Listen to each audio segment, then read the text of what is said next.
नमस्ते।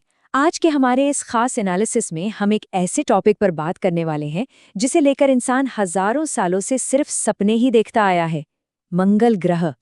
जरा सोचिए, अगले कुछ ही दशकों में इंसान सच में मंगल की उस लाल मिट्टी पर कदम रख सकता है? जी हाँ, ये अब कोई साइंस फिक्शन नहीं है, ये बहुत ही जल्द हमारी असलियत बनने जा रहा है। हम सब अपनी पृथ्वी से बहुत प्यार करते हैं ना? लेकिन यहाँ एक बहुत ही गहरा सवाल उठता है, क्या पृथ्वी हमेशा सुरक्षित रहेगी?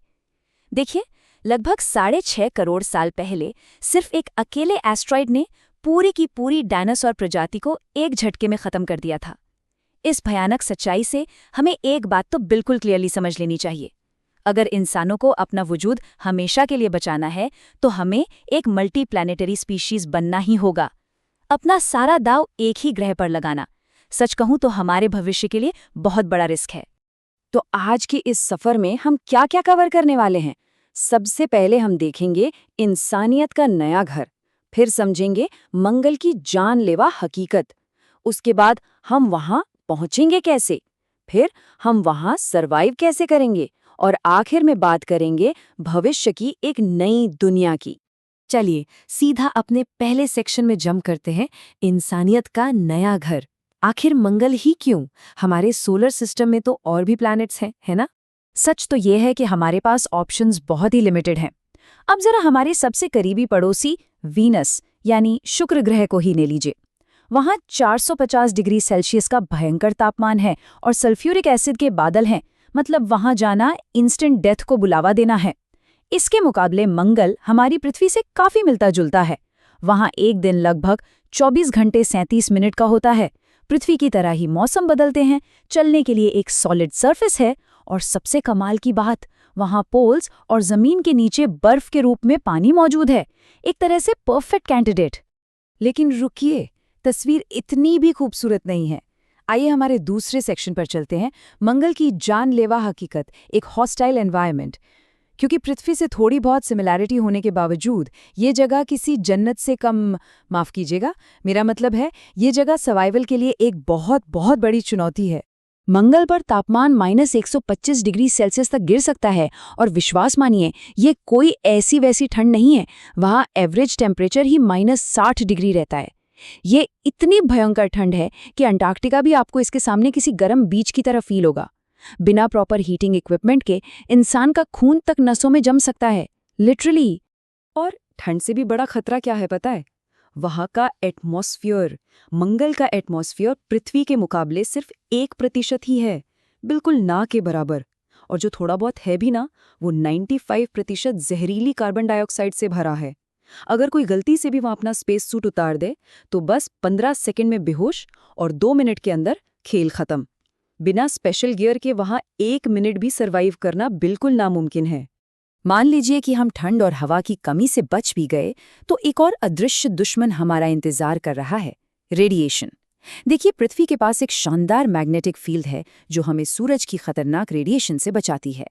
लेकिन मंगल के पास ऐसी कोई ढाल नहीं है। कॉस्मिक और सोलर रेडिएशन सीधे सरफेस को हिट करती हैं। इसका मतलब है कि मंगल पर बिताया गया 1 साल पृथ्वी के 8 साल के बराबर रेडिएशन देता है। कैंसर का रिस्क इतना ज्यादा कि आप सोच भी नहीं सकते। अब इतने खतरनाक माहौल के बाद भी इंसान हार कहाँ मानने वाला है? तो चलिए अपने तीसरे सेक्शन की तरफ बढ़ते हैं। हम 22.5 करोड़ किलोमीटर की ये माइंड ब्लोइंग दूरी तय करके वहां पहुंचेंगे कैसे? इस सफर में हमारे रॉकेट्स को लगभग 7 से 9 महीने का वक्त लगेगा। लेकिन इसमें कैच क्या है? हम जब चाहे तब पृथ्वी से उड़ान नहीं भर सकते। हमें एक बहुत ही स्पेसिफिक लॉन्च विंडो का इंतजार करना पड़ता है, जो हर 26 महीने में सिर्फ एक बार आती है, जब दोनों ग्रह एक परफेक्ट अलाइनमेंट पे होते हैं। इसका सीधा सा मतलब है कि अगर मिशन के बीच में कुछ गड़बड़ हो गई, तो तुरंत वापस आने का कोई बटन नहीं है। इसीलिए इसे अक्सर वन वे टिकट भी कहा जाता है। इस नामुमकिन से लगने वाले सफर को मुमकिन बनाने के लिए एक पूरा मास्टर प्लान रेडी किया गया है, जिसे स्पेसएक्स और एलन मस्क लीड कर रहे हैं। उनका विजन बहुत ही क्लियर है। स्टेप 1, सबसे पहले अनमैन्ड मिशन से सप्लाई और जरूरी इक्विपमेंट भेजे जाएंगे। स्टेप 2, इसके बाद जाएंगे 10 से 20 एस्ट्रोनॉट्स वाले पहले मैन्ड मिशन। वो रियल लाइफ हीरोज जो जानते हैं कि शायद वो कभी लौट कर ना आए। और ultimate goal, 150 metric ton payload ले जाने वाले फुल्ली रीयूजेबल स्टारशिप रॉकेट्स की मदद से 10 लाख लोगों के लिए एक सेल्फ सस्टेनिंग शहर खड़ा करना। इमेजिन कर सकते हैं आप। अब आते हैं सेक्शन 4 पर, और ये हमारा सबसे बड़ा लॉजिस्टिकल नाइटमेयर है। हम सर्वाइव कैसे करेंगे? उन शुरुआती एस्ट्रोनॉट्स को एक ऐसे ग्रह पर जिंदा कैसे रखा जाएगा जो उन्हें पल पल मारना चाहता है? सर्वाइवल के लिए हमें पहले ही दिन से एक क्रिटिकल इंफ्रास्ट्रक्चर की जरूरत पड़ेगी।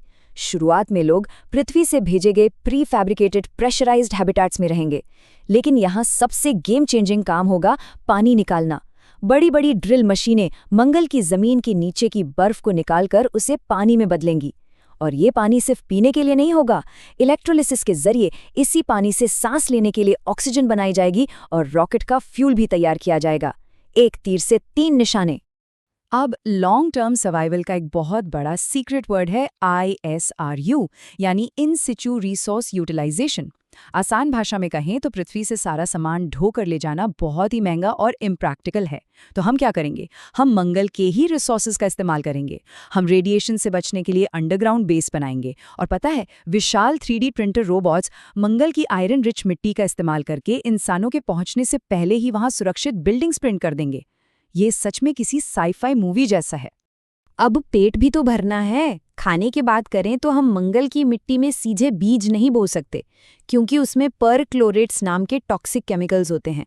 तो इसका सॉल्यूशन है हाइड्रोपोनिक्स और एरोपोनिक्स। इन तकनीकों में मिट्टी की जरूरत ही नहीं होती। पौधों को न्यूट्रिएंट्स वाले पानी और LED लाइट्स की आर्टिफिशियल सनलाइट में एक कंट्रोल डोम के अंदर उगाया जाएगा।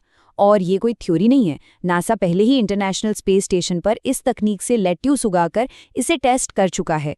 हमारा 5वां और आखिरी सेक्शन है भविष्य की एक नई दुनिया, द लॉन्ग गेम।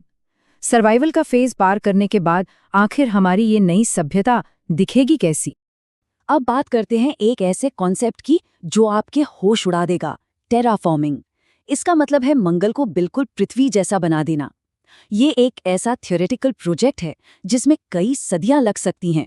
आइडिया कुछ ऐसा है, मंगल के पोल्स पर मौजूद बर्फ को न्यूक्लियर ब्लास्ट्स या फिर स्पेस में लगे विशाल शीशों की मदद से पिघलाया जाए।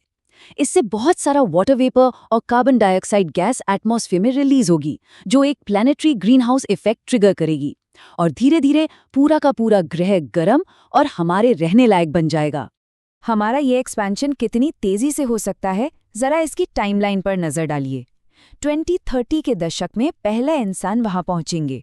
2040 तक एक परमानेंट आउटपोस्ट बन जाएगा। 2050 तक एक छोटी सी कॉलोनी खड़ी हो जाएगी, और इस सदी के अंत तक लाखों लोगों का एक पूरा का पूरा शहर बस सकता है। अब आप सोच रहे होंगे कि ये कुछ ज्यादा ही एम्बिशियस है ना? लेकिन याद रखिए, 1903 में राइट ब्रदर्स की पहली उड़ान और 1969 में इंसान के चांद पर कदम रखने के बीच सिर्फ 66 साल का ही तो फासला था। इंसानी प्रोग्रेस की स्पीड एक्सपोनेंशियल होती है। लेकिन भाई, इस सब का खर्च कौन उठाएगा?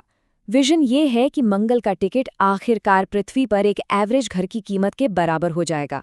हाँ, 10 लाख लोगों को बसाने में 100 बिलियन से 1 ट्रिलियन डॉलर तक का भारी भरकम खर्च आ सकता है। रकम बहुत बड़ी है, लेकिन अगर हम इसे दुनिया भर के देशों के सालाना मिलिट्री बजट से कंपेयर करें तो ये उससे भी कम है। हमें बस अपनी प्रायोरिटीज़ को थोड़ा रीअलाइन करने की ज़रूरत है, क्योंकि उस नई दुनिया में सिर्फ एस्ट्रोनॉट्स नहीं, बल्कि डॉक्टर्स, टीचर्स और आर्टिस्ट्स सबकी ज़रूरत होगी।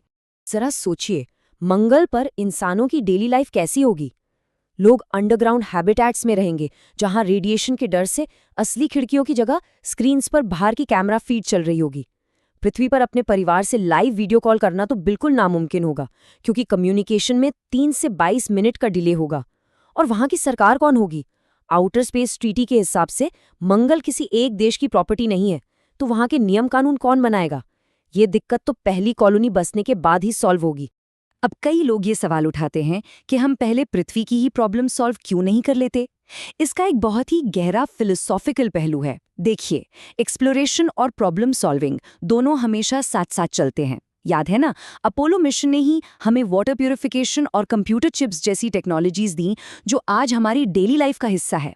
मंगल की तरफ कदम बढ़ाना हमारी इंसानी स्पिरिट का नेक्स्ट स्टेप है, जो हमारे लिए इनोवेशन के ढेरों नए दरवाजे खोलेगा। और अंत में मैं आपको इस बहुत ही चौंकाने वाले विचार के साथ छोड़ना चाहती हूँ।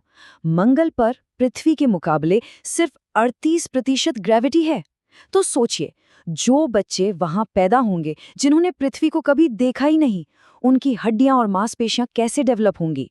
क्या कुछ पीढ़ियों के बाद हम इंसानों की एक बिल्कुल नई मार्शियन प्रजाति देखेंगे, जो हमसे शारीरिक रूप से बिल्कुल अलग होगी?